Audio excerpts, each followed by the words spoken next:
One thing that always comes up in a lot of other videos I watch on YouTube, especially in like the comment section, is why Les Stroud chose Todd Standing to take him out into the woods to look for Bigfoot. And we all know that Todd is a very controversial figure in the Bigfoot field.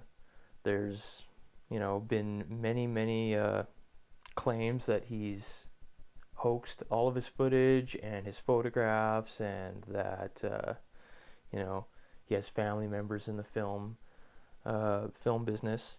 And despite being a suspected hoaxer, he does spend a lot of time in the bush, and so he's probably the perfect guy in Canada, to go out with Les Stroud, who's also a very experienced bushman. The claimed evidence that Todd Standing has is very interesting, whether it be real or fake. And, if I was Les Stroud, I'd be very curious to know whether it's real or not. At this point, I just disregard all the video and photo evidence that Todd's come up with, but I do know that he's out in the bush all the time looking for these creatures. So if anybody's gonna find Sasquatch, it's probably gonna be Todd Standing. If he hasn't already, if the videos and the photos are fake, he spends a lot of time out in the bush, and he is in the perfect area. I'm not saying Todd's photos and videos aren't suspicious, because they are. They're very up close and clear. The one where the Bigfoot blinks, it looks very mechanical to me and not natural. It doesn't look like an organic being, and I'm sure most of you agree with me. From what I know about Todd is that he seems to fail consistently at reproducing his evidence when he takes people out into the bush. I shouldn't say evidence. What I should say is he fails to reproduce his sightings of Bigfoot. Because when he's out by himself, it seems he always finds the creature and is able to photograph and video it. When he goes out with other people, it's tree structures, sticks, footprints, that sort of thing. So he hasn't been able to take anyone else out into the bush and have an encounter. Now, there is one video that he put out where it's in the winter and you see a bunch of trees moving and snow falling off the trees, and it sounds like there's definitely other people there with him, but who knows who these people are. They're not, I don't know them. Nobody else in the Bigfoot community knows them, so it could be anybody. But people like Jeff Meldrum, John Bindernagel, like, he wasn't able to produce anything significant for them that I know of.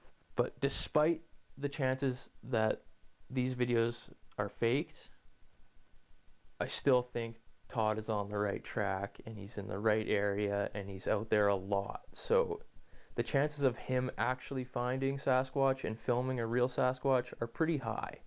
I know I'm probably going to take a lot of flack for kind of defending Todd and defending Les Stroud's decision to go out with him, but I know for a fact the Nordegg area is the best location, and I think more people should be out there looking. The good thing about Nordegg is that it is very remote. The area north of Nordegg, there's a lot of untouched forest. It's not like a popular tourist spot. A lot of people who are out on vacation tend to go to Jasper or Banff, and Nordegg is just in between. It's ignored. Based on what I witnessed during my filming of Wildman, the footprints we found, the handprints on the car windows, we've heard branches breaking close to our camp at night, which was very unsettling. I definitely believe there's something out there in that spot, and I think Nordegg, the area around Nordegg, especially north of it, is the #1 location to be looking for Sasquatch. Now, a lot of people would argue that the Pacific coast, like the northwestern part of California and into British Columbia, Vancouver Island, another big hotspot, people would say that that's the #1 location, but I don't know, there's something about Nordegg that is just unique, and it's just beautiful and secluded. When I went out to Vancouver Island, I didn't really have too much activity at all. And when I was in Nordegg, the first night, things were happening. So the first night, the next morning, during the day, we found tracks. It was just consistent, and it was wild. So, because Todd Standing knows the Nordegg area and frequents it, why wouldn't Les Stroud choose him to be his guide in that area? And, he's a popular guy in the Bigfoot world. So he's well known. It's good for TV. Not that that's a bad thing. Like, of course, if I make a video, if I make a documentary, I want people to watch it. So why not have a bit of controversy in there? There's nothing wrong with that. It raises questions and it gets people talking. So I don't think it's a bad thing that he chose Todd Standing, the most controversial person in the Bigfoot world. One of them. There's other ones out there like Rick Dyer.